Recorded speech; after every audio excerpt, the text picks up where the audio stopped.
Assalamu alaikum wa rahmatullahi wa barakatuhu. Welcome back to Treatment with Quran. I am Hafiz Salman and we have Mr. Gulfam Riaz Hashmi with us. Mr. Gulfam, I have an interesting question today, and I guess that most of our audience will enjoy this session because it will be an interesting one. I want to ask you that when a person goes to a magician, a spiritual healer, before he tells anything to that magician or that healer, he tells that person his biography, he tells his personal information.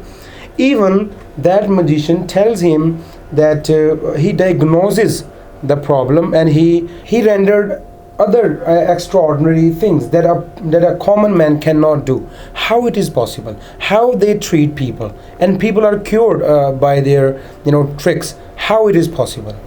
Bismillahir Rahmanir Rahim. Mr. Salman, it's a common thing, and layman and a common person, when he observes all these things, he gets astonished, and how is it happening?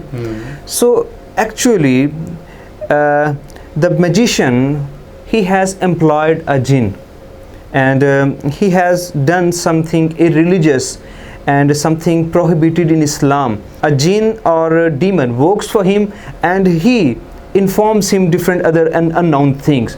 So magician and spiritual healer himself, he does not have any idea about all these things, but the jinn or the demon that he has employed, he informs him all of these things.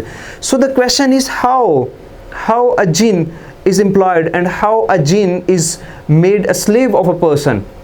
So in this regard, a magician or a spiritual healer, he has to do something irreligious and something prohibited in Islam, and they derogate Quran, they derogate sunnah of Holy Prophet sallallahu alaihi wasallam. And for example, they write Quranic verses with filth, they write Quranic verses with human shit, they write Quranic verses with menses discharge. So this is the thing. In order to gain the support of jinns and demons, they do these things, and sometimes they perform salat instead of janaba, and sometimes they perform salat without making ablution, and sometimes they write Quranic verses under their feet, and sometimes they place Quranic verses, or they place holy book, they place Quran in their washroom. Alright, there is a common myth, and I want to share it with you. Correct me if I'm wrong. Some people say that the person who learns black magic, he tries to recite Holy Quran in reverse order. Yes, Yes, they anagrammatize the verses of Holy Quran, especially chapter Al-Fatiha, because chapter Al-Fatiha is a healing thing, and it can heal different problems. So they anagrammatize chapter Al-Fatiha and other verses and chapters of Holy Quran. And magicians and spiritual healer, they also commit incest. So can you imagine?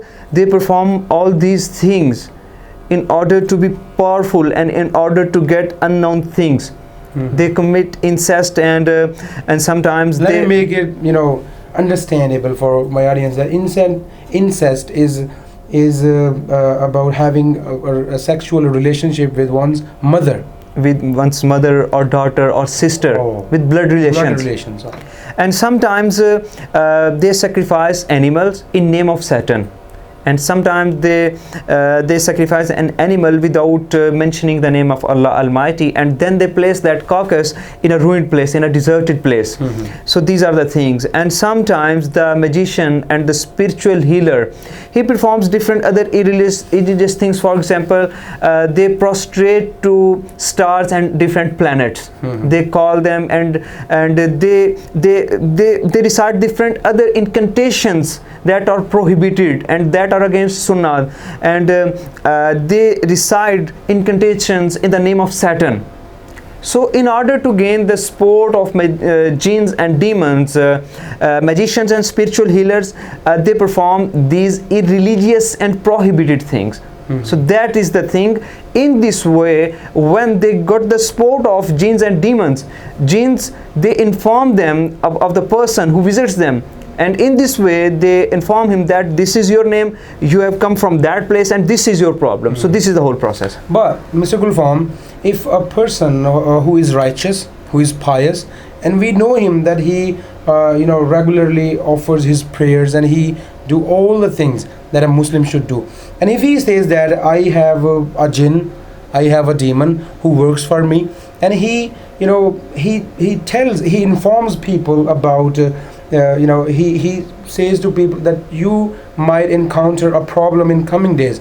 I have come to know by my demon, the person, the jinn he had. So is it possible? Let me quote you an incident. I know a person, he was a spiritual healer, and he was very pious and experienced person.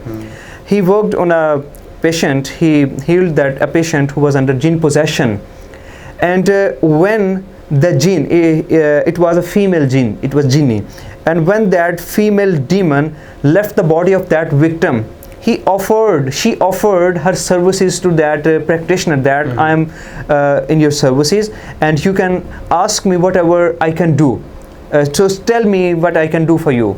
So he said, no, I don't need you.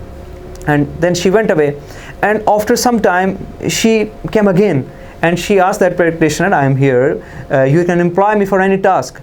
And when he refused again, then she said, I am not a Muslim, I fake my Islam in front of you that I am a Muslim and you can ask me anything, but I am not a Muslim, and if you have asked me anything to do, definitely it will cost you your iman. So if a person who is apparently very pious and righteous and he performs his prayers and he recites Holy Quran and he is very pious and he has a good character, but inna Allah alimun bi zati sudur, Allah knows what is running in his heart.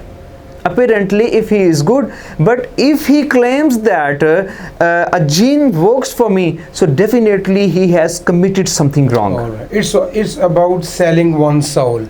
Yes. So if you are pious and you make commitment with a demon, you are making a pact with him, you are doing an evil thing. So it does not matter how pious, how righteous you are, your righteousness vanishes away when you make a pact, a deal with the demon. Yes. Thank you so very much, Mr. Gulfam, for your time. Thank you so very much for watching this video.